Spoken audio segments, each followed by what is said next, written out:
really lots to watch out for.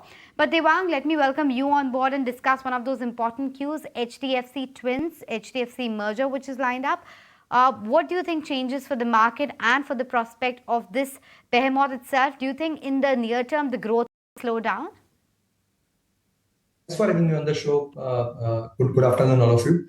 I think clearly what the market is looking at the merger of HDFC and HDFC Bank is that we clearly get a big conglomerate in terms of financial strength. I think the cost of credit for a giant like even HDFC comes down when it merges with the bank. The subsidiaries of HDFC, of course, the companies like HDFC Life or HDFC Securities, or for that matter, even HDFC AMC also comes under the umbrella of HDFC Bank, and it creates a huge sort of a banking conglomerate.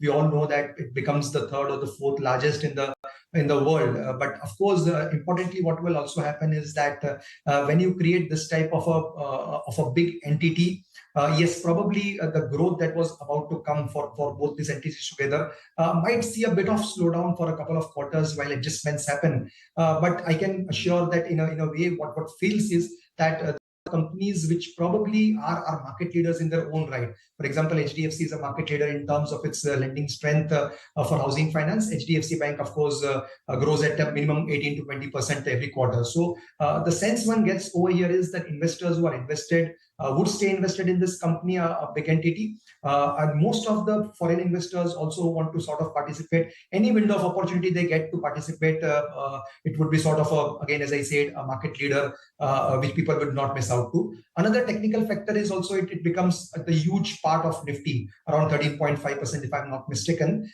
which also makes it a necessary buy for ETFs as well. So technically also it seems a little more sounder in terms of its presence and make its presence to be felt.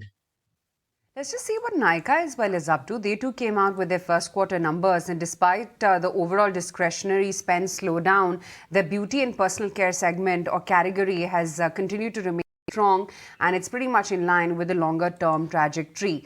The revenue, they say, is going to grow in mid-20s. And of course, you're not seeing much of a reaction come by for the stock that continues to languish around that 141 odd mark. Devang, is it well established now that, the heydays for Nykaa are over, or is the street still willing to give it some time to try and fight back competition?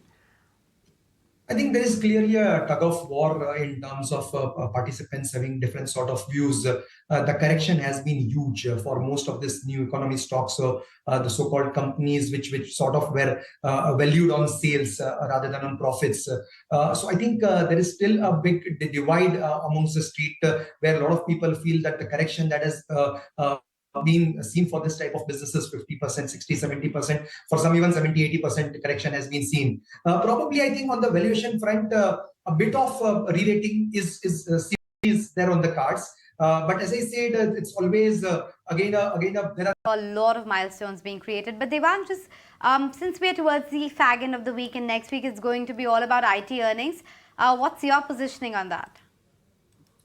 I think clearly, listening to the records being broken and a lot of milestones being achieved, I think that's clearly a lot of factors led to that milestones and records. Yes, of course, one sector which you asked about, which has not participated so far in the rally in the last 6 months, of course, they've come out of their hibernation. IT stocks, yes. These are companies where I think a lot of valuation correction has already happened. I think the street wants to, rather than know about the numbers of the companies or the constant currency revenue, companies probably would be read more on the body language of the management. What is the guidance going forward? We know that the other part of the world, the European economy and American economy, are going through slowdowns and their discretionary spend cuts across. But mostly, I think the stocks which were trading at 25, 30 times P's have corrected to 18, 20, and some mid-cap IT stocks which were trading at 50, 55 times have corrected to around 25, 30 times. So I think a decent valuation correction has happened. I think the numbers, as I said, though the numbers would not be great as such, but I think the guidance and the body language of the management will lead to probably the stock prices reacting more rather than the actual numbers.